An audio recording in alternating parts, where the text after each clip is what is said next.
Hi, welcome to another episode. I'm Sunil. With high interest rates and shortage of properties, you really need to see this one. You start asking the question whether it's worth investing or renting. I will cover the true ownership of owning a property. I'm going to cover both UK and US. Before I start, if you can do me a favor of either liking or subscribing the channel, it will help us tremendously. Thank you for making it possible. I will do my best to respond to as many comments as possible. So you've been hearing the phrase renting is throwing away money or buying a property is adding on to your asset and other things. So depending on which time of the year or what time of the interest rates there is, both are true. I will break down what the true cost of owning versus rental. So let's start with renting. Renting is probably one of the easiest thing to understand. It is what you pay.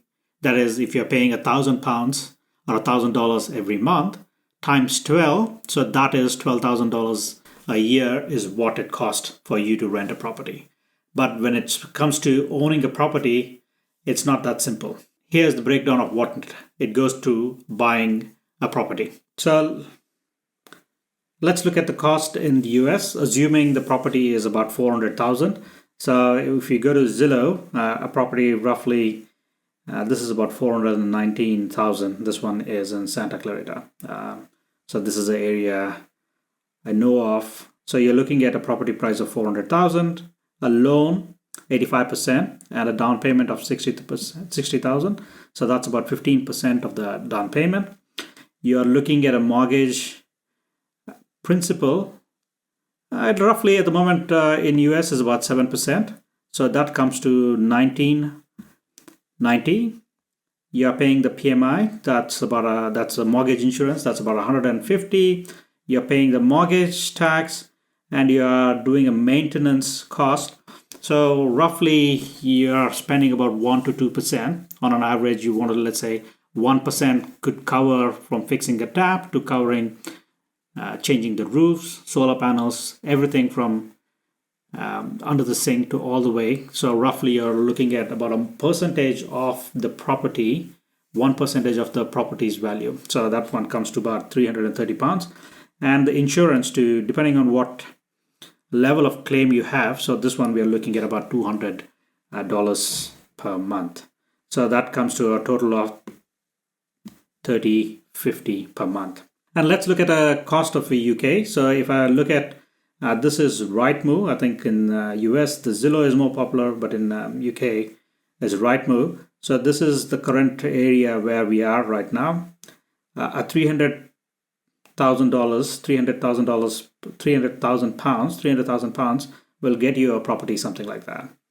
So the cost involved, you're looking at the property price, of course, is $300,000. A loan is $255. That is because you're paying a down payment of 15%. So that one is you get loans for 10%, but to get better rates and discounts, so you want to have a down payment of 15% or more. So I'm using 15% as a minimum. And there's other closing costs, that is the legal, stamp duty, and other tax comes to about $15,000. So what you're paying every month, these are fixed costs. There's the mortgage, including principal and interest. I will cover that in a second. In UK right now, it's about 6%. So you're looking at about £1,742 a month. You also pay council tax, about £200. And a maintenance pound is very similar. This is a global 1% I'm using is about £300. So you're looking at about total of $2,242 a month. Okay, so also I found two good sources for you guys to, I will put in the description. One is by a site called casual.app. So you could go switch between buying and renting. So you could put in what the initial rent is, what the rate of interest it changes, or buying what you can afford. So I'm using $300,000, $45,000 as a down payment. Interest rate is 6 currently, and one-off cost is about 5%. Annual appreciation in UK is about 3.5%. And annual ongoing cost probably I should put in 1%. So, and we're looking at about 30 years. In 30 years, what they say is there is more money to be made by people who own the property than comparing to the renters. So that if the interest rates are very low, renters, it's better to do rental on average, or if you're doing buying a property when the interest rates are very low, I think the buying is a better option. So right now with high interest rates, if you're doing less than 10 years, probably renting is a good option. But if you look at a long term, like 30 years, it's definitely geared towards making earning for the buyers. So there's another good site. I'm going to plug in both depending on which. There's one from the New York Times. Is it better to rent or buy? This one has all the variables you need to adjust what property price, and it gives you if you can rent a similar home for less than $1,000, then probably you should be renting is better. It gives you a clear, and then you can go over here. The certain few things I've done is you can increase. I've kept as at least a minimum of 10 years that you are looking at.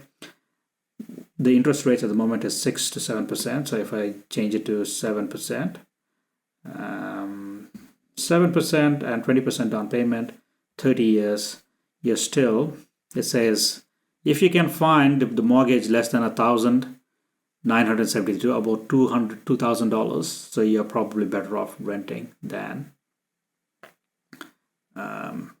buying your property. All said and done, those are not just the cost we're interested in. It's not that simple, even though there's some numbers. There's a couple of opportunity cost of the property going up. So that one you're leveraging, or the property goes up every year, and also you're missing an opportunity where your down payment, either $45,000 in UK or equivalent $60,000. If you invest into an SP 500, probably you might get about 7% on an average. The house prices on an average is about 3% global. You might argue in my area there's about 10% growth every year, but I'm just looking at ups and downs on an average. I would say 3.5% is a good idea to think about. So the cost of the property goes up every year by 3.5%, while as if you had put in a 60,000 or a 45,000 into a SP 500 stock, it would have gone up by 7%. So you always also you want to calculate the gained or the lost opportunity cost for both property and the renting. So let's talk about, so these are just numbers, but also these are based on a lot of assumptions. Let's just look at some of the pros and cons or good things about renting. Renting is, the good thing is it's very flexible. There's a lot of cash flow, especially if you're self-employed, you want to maintain that cash flow. Probably renting is really good. And it's not your responsibility. So you don't care as long as you're paying, the problems of the property is taken care of by the landlord. So is the downside is you don't have a fixed rent. The value is always increasing on an average, beating inflation, let's say about 3%, it grows every year. It's not a fixed cost. And the second is you're not adding value. So the landlord or the person who owns the property is earning more money. So these are the drawbacks about renting. Let's look at the ownership. The ownership is little advantages, I would say, is a little more psychological. So you know you bought a property and it's your property. You can stay there, you could do whatever, especially if you bought a property which is a little more beat up. You know you can add a value, then probably that is a better option than just buying a property which is pre-built. Also, you know the biggest expense in your per month is a fixed amount, so that the amount is set for 30 years or 25 years fixed loan what you're buying. And then also what I've been looking at videos from other people, what they have done. Nobody is mentioning the schools and other things. So especially here in UK and other things, the schools come under catchment areas. If the schools are good, people pay 20-30% more just to be in that good catchment area. So if you've got young kids, moving around is not probably a good option. And then if you know that for 10 to 12 years, if you're going to be around the school for the kids, I would say buying is a better option. You rather have a smaller property, or you can afford the property. Roughly you're looking at about your mortgage shouldn't be more than 30%. So 25 to 30% is a rule you want to stick with. So psychologically, it's good, it's cool, it's a fixed cost, but also the downside is you're stuck in a location and you need to put in that 20% down payment. So it's a hefty sum of money. And then if you're interested in how do I save those 20%, if you don't have any idea of personal finance and other things, I've got another video right here or right here. Click that. I go through, if you are new to saving, how do you use a spreadsheet. I will also attach the spreadsheet in the description so that you can know how to get to that 20%. And it's a good idea to have 20% saving anyway. And then you can decide whether it's a stock or buying an option. So let's recap what we discussed in this video. If it's a long term, more than 10 years, or at least about 7 to 8 years, if you can afford, buying a house is a better option. 20%, all the cost is not just apples to apples. The cost of buying a house is a little more expensive, but over a period of time, with those couple of tools, you can check buying is a better option. One line I want to emphasize again is the mortgage is usually fixed. The rent will keep on increasing. So you want to have the biggest expense in your bill to be much more controlled. And you need to look for a sensible long period of window. So if you're just moving from place to place, again, renting is a really good option. So in an ideal world, you should be buying stocks or assets where you're not living in and let the value grow in, and you buy from that passive income. Yeah, but that's not the ideal world we are in. So my opinion, I've been a landlord, I've been a house owner from 2009. My opinion is you buy something where you can afford. Your salary needs to be, if your salary is £50,000, it needs to be 3 times the property. So that you're comfortable, and buy a property where you can add some value to the property, get some equity, and then look for a better property and other things. So that's your option. I'm very pro buying a property and holding it for a long term. But if you're in a scenario where you're moving around, you want cash flow, then probably renting is the best option.